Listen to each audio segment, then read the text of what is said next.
As you all know, fundamentally, our government is reliant on a series of checks and balances, known as the separation of powers. This is publicly on display every biennium when passing the state operating budget.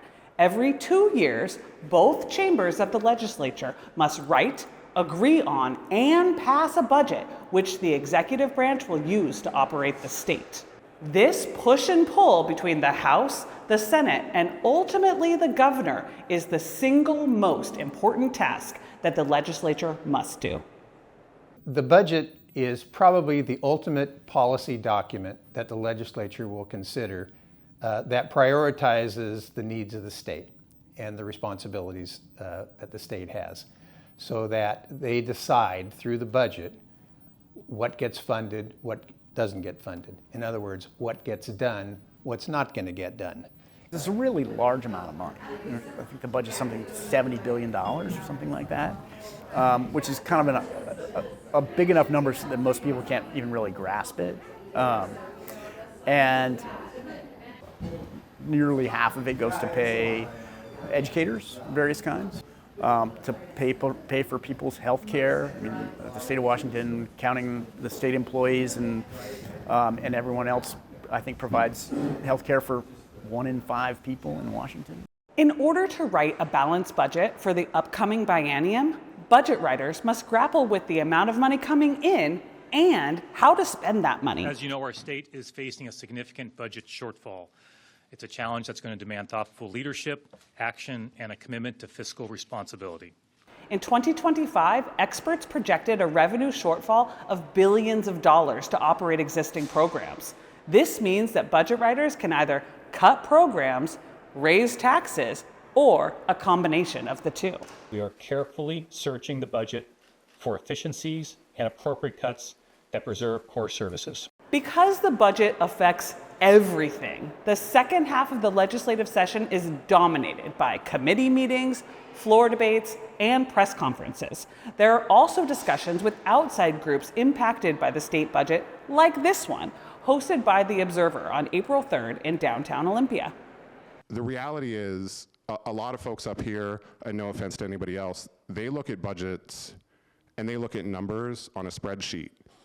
All of those numbers are attached to very real human beings that I know, that I speak with on a daily basis. We had a nice little shrimp tray over there, right? Who makes sure that you don't get E. coli and die from those? Department of Health members that are my members, right? Who makes sure that when you're driving down to Portland to watch a Blazers game, you don't fall into the Columbia River because the bridge falls apart? My members. And I know what'll happen if we go forward with these all cuts budgets with no revenues, and I'll tell you what's gonna happen. People are gonna die. There's that constant pressure about the state needs to, there are problems that arise in people's lives throughout Washington, and there are people who want to spend money to solve them. The money comes out of your pocket, and like at some point it runs out, and at some point the public's enthusiasm for taxation and spending runs out. In order to contextualize these sentiments with some numbers, economists drop revenue and caseload forecasts 4 times a year. These are crucial for writing the budget. The revenue forecast shows how much money the state will bring in, the bulk of which comes from 3 main tax sources: sales tax, property tax, and the B&O tax, which is a tax on business receipts. The caseload forecast shows what the state needs to spend its money on. For instance, how many students will be attending schools, or how many visitors will there be to state parks, or how many inmates are going to be housed in state prisons, for example. The revenue and caseload forecasts are the foundation for the budget proposals. The budget starts with the governor's office and the Office of Financial Management, where I was the director. We would put together the governor's proposal, which is required by law to be submitted to the legislature on the 20th of December. Now, the legislature doesn't have to consider any of that stuff, and they guard their power to write the budget pretty zealously. But there also is that kind of, it's essentially sort of a 3-way negotiation. The Washington Constitution grants both chambers in the legislative branch the power to write the budget. Together, they decide how to raise and spend Washington's money. This is a clear example of checks and balances because although the executive branch doesn't write the budget, the governor carries the power of the pen, and with that power, they can sign the budget into law or choose to veto any section that they do not agree with.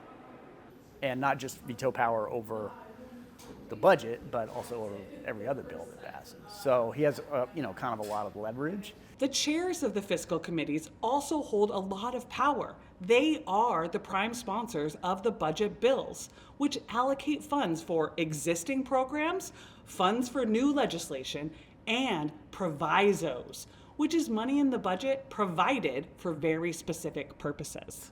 It's important to remember that the fiscal chairs are sort of working at the behest of their caucus, but that is a process by which you can frequently do things or start things that maybe you couldn't get the bill passed. Like you had a bill to do something, and when the bill doesn't advance, you start lobbying to have a proviso put in the budget to. So if you wanted to, just to take a sort of fanciful example, like you wanted to study the availability of youth baseball fields in Washington or something like that, and your bill to do that dies, but you go to the budget chairs and say, hey, can we have $500,000 to study the availability of youth baseball facilities, and if they agreed, then they can put it in the budget and it'll happen. It's part of the tension between the executive and the legislative branches, definitely. I mean, the executive branch typically would prefer, yes, you just give us all the money and let us decide how to spend it under the existing law. I think agencies in general would prefer fewer provisos. There may be some very specific projects that they want to do, and they'd like to have it called out in a proviso. But I think generally, if you look at a governor's budget proposal to the legislature, there are much fewer provisos in the budget than you'll see in a final budget passed by the legislature. Budget provisos are a thing that's the sort of thing that the governor can veto out of the budget if he wants to.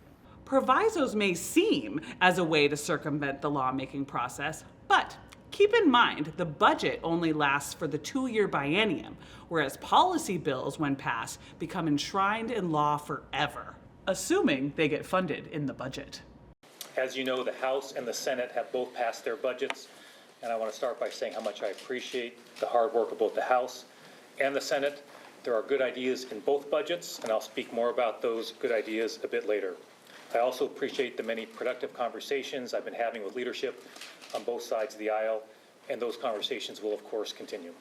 Like any other piece of legislation, it is referred to a committee, it gets public hearings, it then goes through the committee process of getting voted out of committee, and eventually will go to the floor of each body to be considered by the full body. If they are not perfectly the same on both sides, then they go into a budget conference and they hammer out their differences until they've come to an agreement on everything in the bill.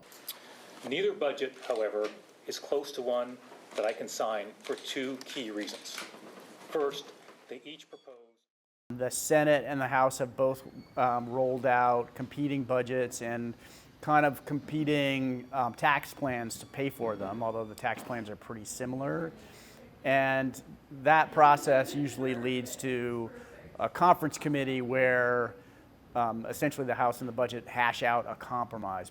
We would much prefer that this not go to conference, where it's going to be just a few legislators in a back room rewriting the budget, and then coming out with a proposal that we don't have a chance to amend, you haven't had a chance to comment on, and all we get to do is vote up or down, yes or no.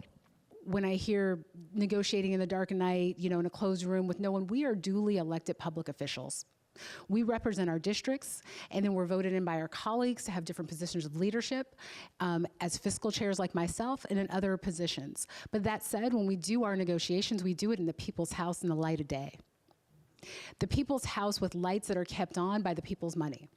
And so I never think of myself being in a dark room by myself. I know the people of Washington are with me. I know they are because they put me here.